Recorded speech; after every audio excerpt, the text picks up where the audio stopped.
स्वागत है आप लोगों का डी डिज़ाइनिंग में। आज की इस वीडियो में हम जीसैप के बेसिक्स को सीखने वाले हैं।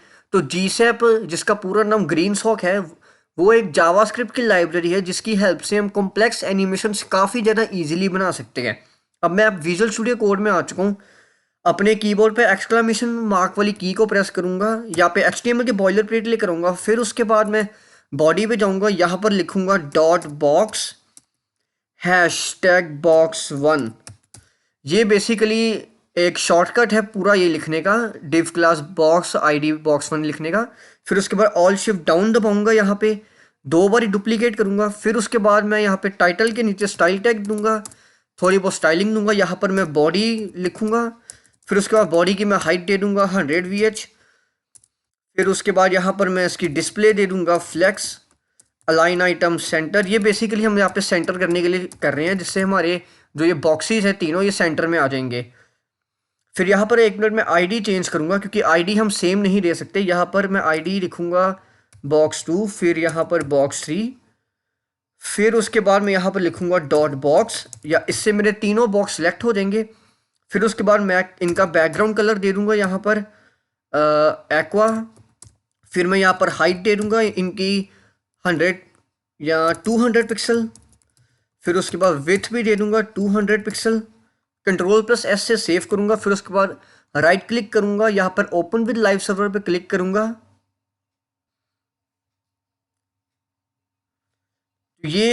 तो ये हमारा यहाँ पे पेज आ चुका है। तो अब मैं यहाँ पर 1 मिनट गैप दूंगा सबसे पहले, क्योंकि ये सारे हमारे बॉक्सेस आपस में चिपक गए हैं। तो यहाँ पर मैं लिख दूंगा 30 पिक्सल।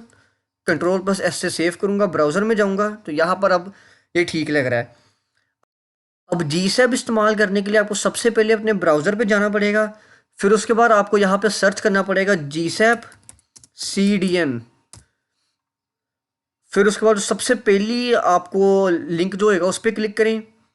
फिर उसके बाद आपको एक यहाँ पर काफ़ी सारे CDNs मिल जाएंगे, लेकिन हमें सिर्फ सबसे पहले वाला ही चाहिए। तो मैं यहाँ पर इस पर क्लिक करूँगा, कॉपी स्क्रिप्ट टैग पे इसे कॉपी करूँगा। फिर उसके बाद विजुअल स्टूडियो कोड में जाऊँगा, जहाँ पर मेरी बॉडी ख़त्म हो रही है, मतलब बॉडी टैग क्लोज हो रहा है, वहाँ पर इसे पेस्ट कर दूँगा। तो अब हम अपना जो जीसैप है उसे इस्तेमाल कर सकते हैं। ये जो हमने लिंक दिया है, ये बेसिकली हमें अलाउ करेगा जीसैप की प्रॉपर्टीज़ वगैरह को यूज़ करने में। तो अब मैं यहाँ पर स्क्रिप्ट टैग खोलूँगा एक खुद का। फिर उसके बाद मैं यहाँ पर लिखूँगा GSAP.2, जो कि फंक्शन है जो कि 2 आर्ग्यूमेंट्स लेता है। पहला आर्ग्यूमेंट होगा कि आप किस एलिमेंट में एनिमेशन लगाना चाहते हैं। अब यहाँ पर आप क्लास दे सकते हैं। अगर मैंने क्लास देनी होगी तो मैं डॉट बॉक्स लिखूँगा, या फिर आप आईडी दे सकते हैं #box2, या और कोई जो भी आपकी आईडी का नाम है। फिर उसके बाद मैं यहाँ पर लिखूँगा कॉमा लगाऊंगा। फिर उसके बाद यहाँ पे करली ब्रेसेस लिखूँगा। करली ब्रेसेस में इसलिए लिख रहा हूँ क्योंकि जो दूसरा आर्ग्यूमेंट है वो एक तरह का ऑब्जेक्ट होता है, और दूसरे आर्ग्यूमेंट में हम स्पेसिफाई करते हैं कि हम क्या क्या एनिमेशन देना चाहते हैं। जैसे कि मैं यहाँ पर लिख दूँगा X 200 पिक्सल। फिर उसके बाद मैं यहाँ पर लिख दूँगा डिले होगा 0.5। अब ये जो लाइन है, इसका मतलब है कि GSAP.2 मतलब जो मेरी इनिशियल पोजीशन है, अब मेरे जो box2 है यहाँ पे, उसकी इनिशियल पोजीशन के एक्स की जो है वो 0 पिक्सल है। अब 0 पिक्सल क्यों है?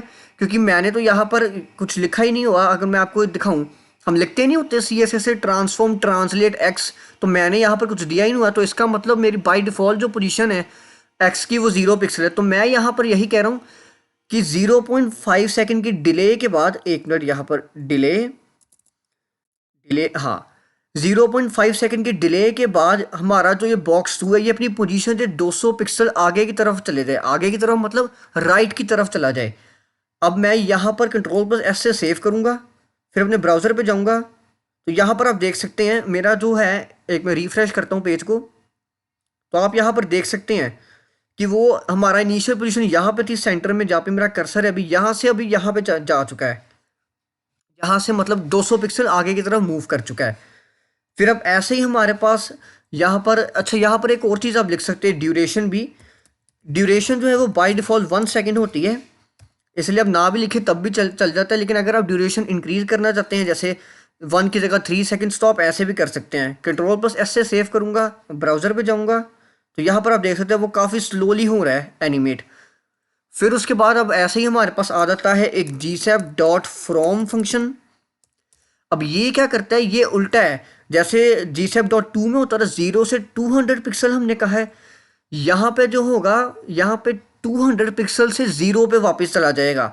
मैं यहाँ पर अपने हैशटैग लिखूँगा box1, क्योंकि मैं ये एनिमेशन box1 पे लगाना चाहता हूँ। फिर उसके बाद मैं यहाँ पर कॉमा लगाने के बाद करली ब्रेसेस लिखूँगा। यहाँ पर मैं लिख दूँगा x -200 पिक्सल। -200 पिक्सल से होगा ये कि ये लेफ्ट से आएगा।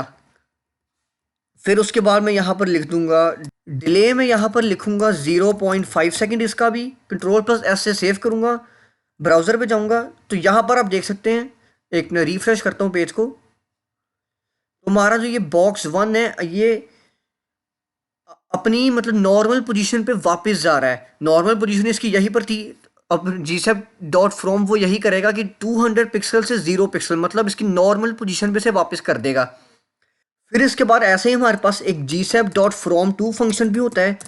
अब यहाँ पर ये एक तरह का कॉम्बिनेशन है फ्रॉम और टू का। यहाँ पर हम फ्रॉम पोजीशन हमारी जो स्टार्टिंग पोजीशन होगी और एंडिंग पोजीशन दोनों ही डिफाइन कर सकते हैं। अब मैं यहाँ पर लिखूँगा हैशटैग box3। फिर उसके बाद कॉमा लगाऊंगा, करली ब्रेसेस खोलूंगा, यहाँ पर लिख दूंगा अपना y 200 पिक्सल। फिर उसके अब यहाँ पर जहाँ पर मैंने 200 पिक्सल लिखा है, इसके अलावा आप यहाँ पर परसेंटेज भी लिख सकते हैं। एक मिनट, यहाँ पर परसेंटेज भी लिख सकते हैं, या फिर आप यहाँ पर VW भी लिख सकते हैं, या VH भी लिख सकते हैं। ये बिल्कुल आपकी मर्जी है, या फिर आप सिर्फ 200 भी लिख सकते हैं यहाँ पे। फिर उसके बाद मैं यहाँ पे जहाँ पे करली ब्रेसेस ख़त्म हो रहे हैं, फिर उसके यहाँ पर मैं लिखूँगा, कॉमा लगाऊंगा, दोबारा से करली ब्रेसेस लिखूँगा, यहाँ पर मैं लिख दूँगा y आ जाएगा कुछ मेरा -300 पिक्सल। फिर उसके बाद अब मैं यहाँ पर डिले भी लिखूँगा, डिले होगा यहाँ पर 0.5 का। Ctrl+S से सेव करूँगा। फिर उसके बाद अपने ब्राउज़र पे जाऊँगा, यहाँ पर आप देख सकते हैं हमारा वो जो तीसरा बॉक्स है वो ऊपर की तरफ जा चुका है। अब मैं 1 मिनट के लिए अपनी जो पहली 2 लाइन्स हैं इसे कमेंट आउट करूँगा। कमेंट आउट करने के लिए Ctrl+/ को आपको अपने कीबोर्ड पे प्रेस करना है, कमेंट कमेंट। और मैं यहाँ पर थोड़ा सा डिले को भी बढ़ाऊँगा, 1.5 करूँगा। Ctrl+S से सेव करूँगा, अपने ब्राउज़र पे जाऊँगा। तो अब यहाँ पर आप देख सकते हैं हमारा बॉक्स जो यहाँ पर आ गया है। मतलब ये जो है हमारा बॉक्स, ये 200 पिक्सल नीचे की तरफ जा चुका है। पहले आप अगर आप देखें हमारा बॉक्स यहाँ पर था box2 के बिल्कुल बाद ही। अब अगर आप लोग चाहते हैं कि आपकी जो एनिमेशन है वो बार बार प्ले होती रहे, तो उसके लिए आपको यहाँ पर लिखना होगा रिपीट -1। Ctrl+S से सेव करेंगे, ब्राउज़र पे जाएंगे, यहाँ पर आप देख सकते हैं बार बार प्ले होती जा रही है एनिमेशन।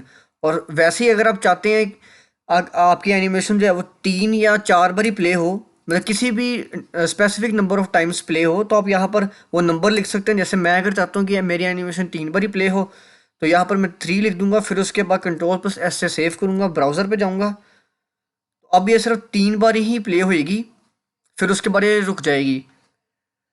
अब जैसे हमने यहाँ पर x और y प्रॉपर्टीज दी थी जो कि CSS की ट्रांसफॉर्म ट्रांजिट XY के बराबर थी, वैसे ही हम यहाँ पे और भी प्रॉपर्टीज दे सकते हैं। जैसे कि हम यहाँ पर दे सकते हैं ओपेसिटी हो जाएगी 0। फिर उसके बाद जो 2 होगा ओपेसिटी वहाँ पे हो जाएगी, जो हमारा 2 वाला पार्ट होएगा वहाँ पे हम ओपेसिटी 1 कर देंगे। Ctrl+S से सेव करूँगा, ब्राउज़र पे जाऊँगा, यहाँ पर आप देख सकते हैं उसकी ओपेसिटी 0 से 1 हो रही है। अगर मैं आपको दोबारा रिफ्रेश करके प्ले करके दिखाऊँ एनिमेशन, तो यहाँ पर आप देख सकते हैं पहले 0 थी, फिर 1 हो रही है, फिर 0 होगी, फिर 1, और अब वो फाइनली 1 पे फिक्स हो गई है। अब ऐसे ही हमारे पास रोटेशन भी है यहाँ पे। अब मैं इसे अनकमेंट करूँगा, अपनी दूसरी लाइन को gsap.from box1 वाली को अनकमेंट करने के लिए आपको फिर से Ctrl+# पे क्लिक करना है। अब यहाँ पर हम और भी प्रॉपर्टीज़ दे सकते हैं, जैसे कि हम यहाँ पर स्केल लिख सकते हैं, स्केल से इसका साइज़ बड़ा हो जाएगा।